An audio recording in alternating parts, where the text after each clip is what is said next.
Hello guys, we are back with our next lecture. In this lecture, let us go through the next question. Okay, so this question belongs to GATE CSC 2006 guys. The question is for the set n of natural numbers and binary operation. Okay, so for the set n for natural numbers and binary operation, f function n cross n. Okay, so they are doing n cross n implies n, an element z belongs to n is called an identity of n if and only if f of a comma z equal to a, that is equals to f of z comma a. Okay, for all a belongs to n, so n means they are talking about natural numbers. Okay, so which of the following binary operation has an identity? Okay, so I need to read this question once or twice. This question is a bit confusing, right? Yes. Okay, so first of all, they are talking about natural numbers, guys. They are not talking about whole numbers. So natural numbers will start from 1 to 3 and so on up to infinity, right? Yes. And they are also saying that they are trying to form a binary operation from n to n. So it is a indirect self to self. Okay, and element z belongs to n. So they are saying a random element z. So let us take 7, guys. So 7 belongs to n. Yes, that is true. Is called an identity for f if f of a comma z is equals to a and equal to f of z comma a. So indirectly what it should be that identity, guys? So here I think indirectly they are performing multiplication, right? Yes. So the identity z will be nothing but 1. So if I multiply 1 with any number, so 1 into a into 1, I'm going to get a, and even if I perform the operation in the reverse order also I will get the same, right? Yes. So with that conclusion, most probably the value of z which they are thinking is 1. Okay, so for all a belongs to n. Okay, so which of the following binary operation has an identity? So basically which of these operations will have the identity they are saying. Okay, so I'm not getting the exact idea of the question. So f of x is equals to x minus y minus 3. Okay, so they are saying which of the following will have the identity in it. Okay, so f of x comma y. Okay, so just to give me a second, I'll be cross-checking the question again. Okay, I think they are trying to ask us in this way, right? So they clearly gave that f of x comma y is equals to x plus y minus 3, right? So indirectly this is this and this is this.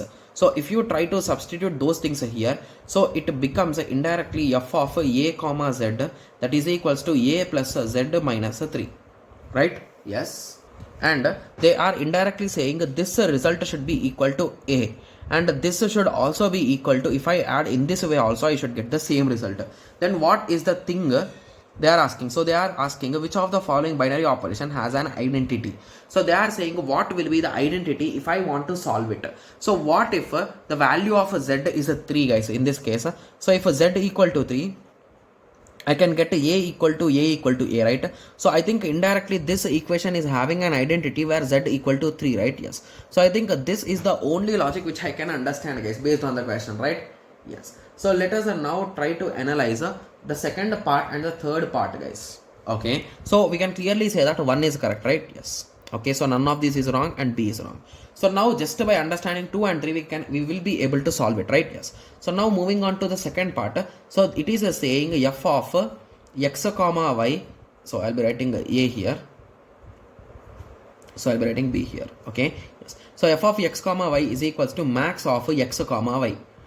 Okay. So they are saying f of a comma z is equals to max of a comma z, and they are saying max of a comma z is equals to a and is equals to max of z comma a. So what should be the z value? So that always a will be the max value. So the most possible value of z will be 0.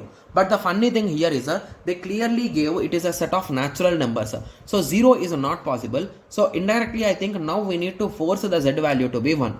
Okay, so if the z value is 1, okay, the possible values of a could be from 1 to infinity. So if the value of a is also 1, indirectly the max of 1 comma 1 will also be 1. So even though for that case also it satisfies, and any other greater case, so if a max of 3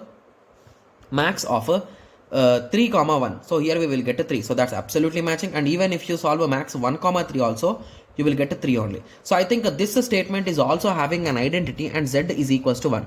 So normally the value of z should be 0, but here as they are forcing it to be from 1, so I think it will be mostly 1, right? Yes. So moving on to option C, the third part, that is they are saying f of x comma y is equals to x power y. So that is indirectly f of, so let us write in this way only directly. So it is nothing but f of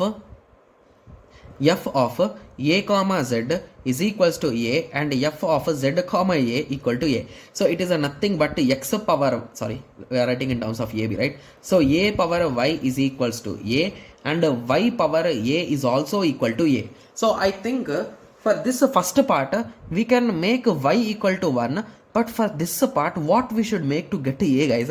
I think it's quite impossible, right? Yes. So with that understanding, I can say that option A is the correct answer. Only 1 and 2 are having identities, and the third part is not having a proper identity, to be clear, right? Yes. Okay. So now I hope everyone got a clear idea on this. So it's a quite easy and interesting question, right? The question is really interesting, guys. So even I was stuck for around 5 to 10 minutes just thinking what exactly they are asking, right? Yes. Okay. So I hope everyone got a clear idea with respect to this question. So in the next lecture, let us continue with the next question. Thank you. Thanks for watching. Like, share and subscribe for more awesome videos like this. Thank you.